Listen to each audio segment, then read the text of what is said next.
Kinikilig ako pag iniisip ko, pero... It's good. It's really good. I love the Diced Sesame Seed. Thank you. Wow, look at this.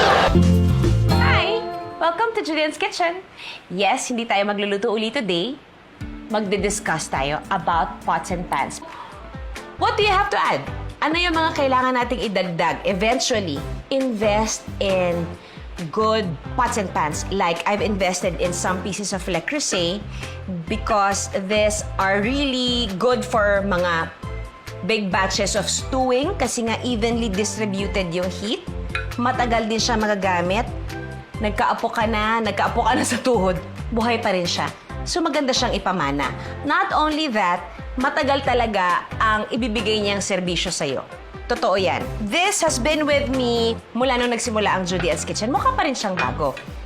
Kung Le Creuset, ang unang Le Creuset na bibili ninyo, in my opinion, at least a big pot like this. Because you can cook a lot with this type of size.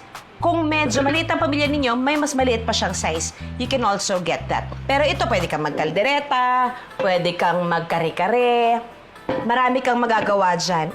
Hindi siya didikit ng bongga.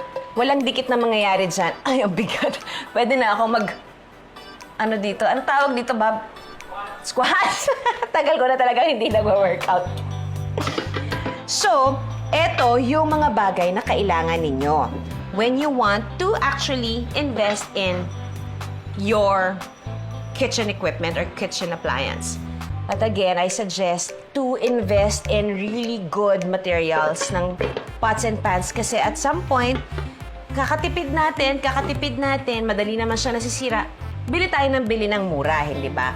Eventually, hindi nyo napapansin, napapagastos na rin kayo ng malaki kasi madaling masira, natatanggal yung handle, manipis, nabibingkong kaagad. So, para isang gastusan na lang, pag-ipunan natin, or hingin natin regalo, or pwede naman ding installment, basta please invest in good pots and pans, some pots and pans na hindi makakasama sa kalusugan ninyo, kasi iyon talaga yung magpapa-inspire sa inyo to learn to cook some more and to be adventurous in cooking. Before you know it, nakompleto nyo na yan. Happy kayo kasi marami na kayong natutunan and at the same time, tama yung investment na ginawa ninyo. Diba? Ang saya lang ng naging pag-uusap natin ngayon kasi marami tayong natutunan, marami tayong nagpag-usapan, and I would like to tell every one of you, thank you. Thank you for your questions. Thank you for your suggestions and thank you for your encouragement. It really, really means a lot. It keeps me going, napapag-isip ako para may maibigay pa ako mga bagong content na pwede niyong ikasaya at pwede niyong gawing inspirasyon para sa pagluluto ninyo. Thank you. Kayo po ang inspirasyon ko. Thank you for joining me for another season of Julian's Kitchen.